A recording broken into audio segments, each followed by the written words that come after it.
One Question is brought to you by Turnkey Search, a top industry search firm since 1996.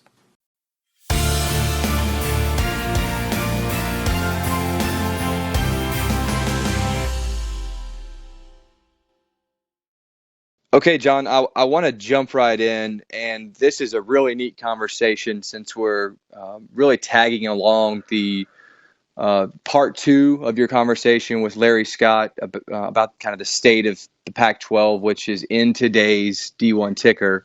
And I want to ask you to start here about your conversation with Larry and your view of the Pac-12 Network specifically. You used the word, or excuse me, Larry used the word optimal with you a number of times in terms of why the league is comfortable with this model for the Pac-12 networks.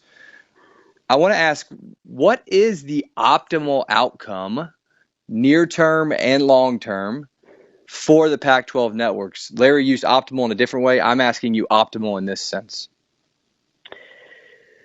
Boy, well, near term, optimal would start with getting carriage on DirectTV, preferably late August, early September for them before football starts.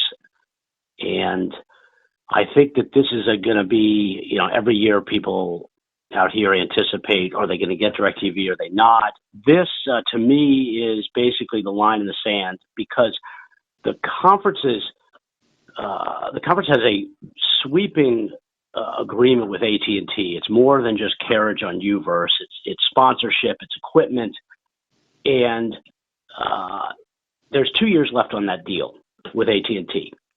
And it's my view that if they don't sign a deal with DirectTV for carriage for this fall, that it's just not going to happen, and AT&T is going to walk away from the Pac-12 altogether, including UVerse and whatever sponsorship and equipment deals there are. They're just going to walk away, and it's going to fizzle out. So I think that this coming, late August, first couple days of September is going to be pivotal, not just for DirectTV carriage this fall, but for the league's relationship with AT&T going forward, many years. Because, like I said, 2 years left, and there's no way AT&T is going to re-up if there's no content on DirectTV. That doesn't seem to fit with what they want. So I would say optimal is getting DirectTV and getting it this fall, and firming up the long-term relationship with AT&T. They also need help, frankly, with some of the distributors on the West Coast. For instance, Cox, the Cox system in Southern California right now does not offer Pac-12 National, which means if you're an Oregon fan and you live in LA and you've got Cox, you can only see Oregon football if on the Pac-12 networks if they're playing one of the LA schools, because you can't get the Oregon games that are on the national network. There's plenty of distributors out here that don't have Pac-12 networks in HD, so they have a lot of issues short term, and the solution for optimal for all of those is getting carriage and getting it all fixed, and it starts with DirectTV. The long-term optimal, that's a good question. I think that they want the cost of or the value of their entity to continue to rise, and some of that has to do with subscriber numbers and distribution, but some of it has to do with the broader market in general for sports networks, live TV, media companies. Eventually, their deal with Fox and ESPN expires in 2024, and at that point, they're going to have the rights to all of their content going to market, and they would like that market to be as sizzling hot as it was a few years ago. To me, that's optimal. That's the way they would maximize the value of the Pac-12 networks, and in some ways justify having used this model, during these years where it's not performing well. If they get this huge windfall in 2024, I think that it would be, be a lot easier for them to say, see, we told you this was right. I want to come back to that. I think that proposition of having that amount of leverage with all your rights today, as we sit in 2016, still feels like a heck of an opportunity. So I want to come back to that. I know you've done this math prior, but refresh our memories. Carriage on DirectTV for Pac-12 networks, what kind of annual sum from a carriage fee in total would we be looking at if they were able to get that deal done? What kind of ballpark is that?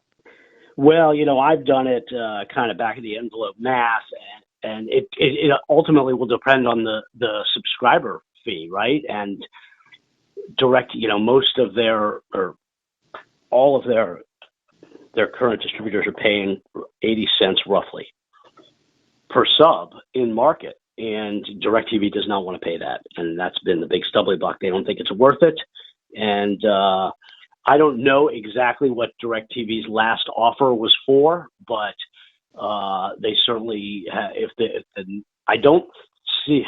Here's the problem for the Pac-12: if they want to get on DirectTV, they probably have to lower their sub fee.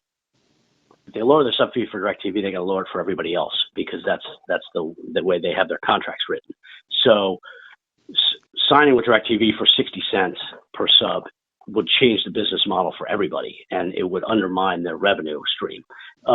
If we assume just for a second, that DirectTV would sign for about 80 cents, or what they're getting, what the league's getting from Comcast and Dish and all, we're looking at, I think, anywhere of 3.5 million per school per year in additional revenue.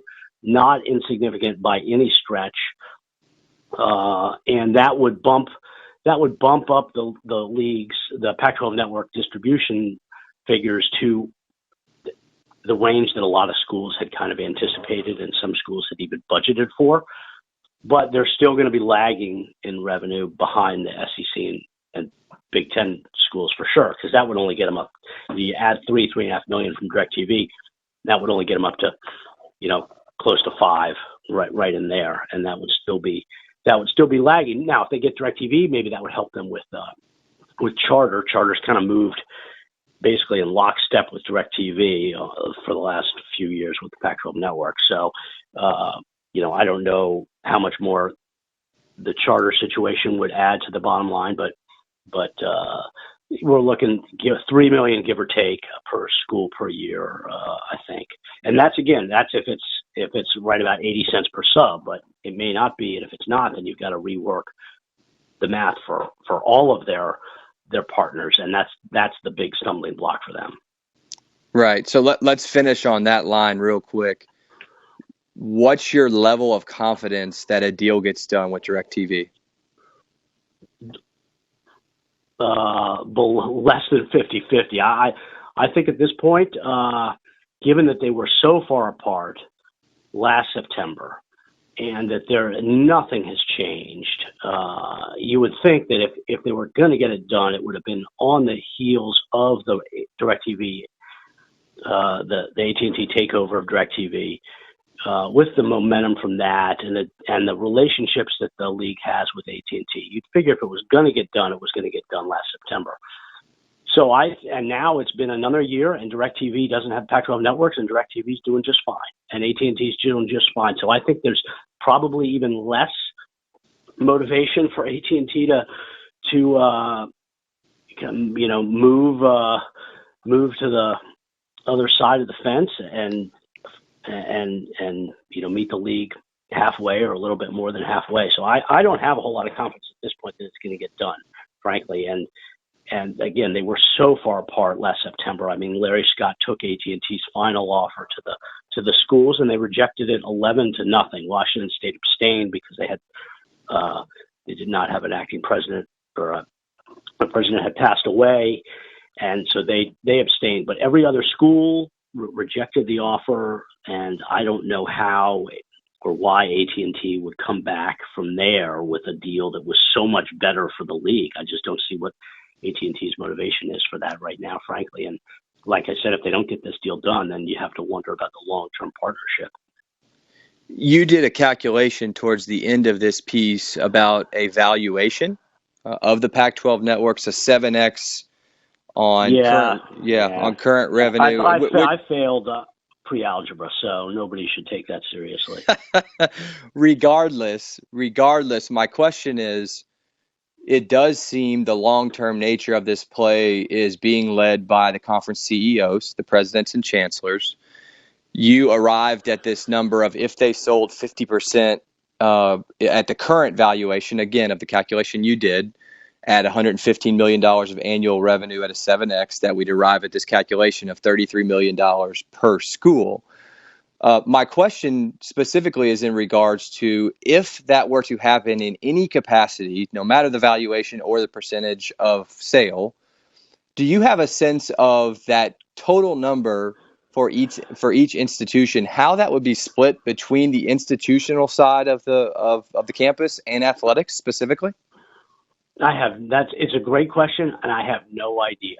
You would think that athletics would get the vast majority of it, but who knows? What lurks in the minds of the folks in the ivory towers. I mean, that's a great question, and I'm sure that would, if it got to that, there would certainly be some heated debate on some campuses, I would think. It's hard to make the argument that athletics wouldn't deserve all of it, but you never know. I wish I had a better answer for you, but I just don't have any idea. And that valuation is definitely, first of all, it is definitely an approximation for sure. And again, and I don't know, it's so hard to know what the landscape is going to be like, in eight years or so. We get such different data points right now. You hear about all the cord cutting and ESPN's cost cutting moves, and then Fox pays $250 million a year for half the Big Ten's inventory, and so you're left wondering, well, is there still a lot of value, or is there not a lot of value? So I just don't know. But what I do know is that the league, more than any other conference I've seen, there's this bifurcation between what is best for athletics and then what the CEOs and the commissioner think is best. And it's completely different paths. And the commissioner and the CEOs think, you know what, we'll take our hits. We'll take our hits. We want long-term value. And yet, when you add up the numbers of how much the league could be losing in media revenue per school per year over the course of the 8 years until their Tier 1 deal ends, it's an astronomical figure. It's bigger than the figure that they would get if they sold 50% of the networks, I think. So it's just an interesting, I just don't ever remember seeing a situation in college athletics where you had the commissioner and the chancellors and presidents thinking one thing and heading down that path, and then you've got the people on the front lines just thinking, this is not good. This doesn't work for us.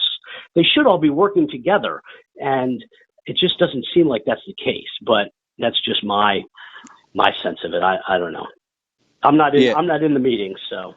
Right. Well, I, for one, think the opportunity of having all your rights on the market at the same time, whatever it looks like in 2024, is still an incredible opportunity. And as you mentioned, who knows what the landscape looks like from a digital and linear standpoint. But if that's the play and we need to wait until then, it's a hell of a bet. It seems like an amazing bet. And it's very fascinating to watch somebody go at this revenue stream very differently. I want to close with this, John. Do you have a sense of within the league ranks, specifically by institution, athletically, which schools are most adverse to the current format and as a block maybe trying to push conference leadership to act in a certain way? I don't have what I can tell you about that is that the presidents of Arizona State and Oregon State are those that move are in Larry Scott's corner. So Michael Crow and Ed Ray, right? Yeah, they are in there, and they were part of the group that hired him. You know, a lot of the presidents and chancellors have turned over since Larry was hired. Those guys and Gene Block at UCLA were all part of the group that hired him. And John Hennessy at Stanford was a key member of. He led the search that hired Larry. Now Hennessy is stepping away this summer, so there's only 3 left. And I know that ASU and Oregon State are very much in favor of rubber stamping what the league office believes. And I think that that's something that Pac-12 fans should be thinking about too. Should Oregon State and ASU really be the ones that are driving the conversation in the CEO meetings? That I'm not sure that doesn't seem right. You know, that's like in the Big Ten, having Minnesota and Purdue being the schools that are leading the conversation and the direction that the conference goes. There's something wrong with that. You know, Mississippi and Tennessee and SEC. I'm not sure that dynamic in the CEO meetings means that they're going to come out with the best results for the conference. I don't know. I think that's a point that the league needs to think about. Everybody in the league needs to be thinking about is, should ASU and Oregon State be driving the conversation? Yeah, interesting. It's an even greater level of intrigue, and the life cycle of presidents and ADs and commissioners, for that matter, would point to the fact of very few of these individuals being still in their current roles come, if we do get to 2022, 3, 4, when this is really coming to a leverage point. Many people will have changed by then. Yeah, I mean, who knows if Larry will still be the commissioner at that point. I think there's probably a decent chance he won't be, just because another opportunity is going to come along and he's going to take it. He's an ambitious guy, and the first time I ever interviewed him, he told me that what he really enjoys is unlocking value from entities, whether it was a Women's Tennis Association or the Pac-12, unlocking value. And, to this point, he certainly had many years of unlocking value with the Pac-12, and now it seems like it's in a little bit of a stasis. So also we'll see if he remains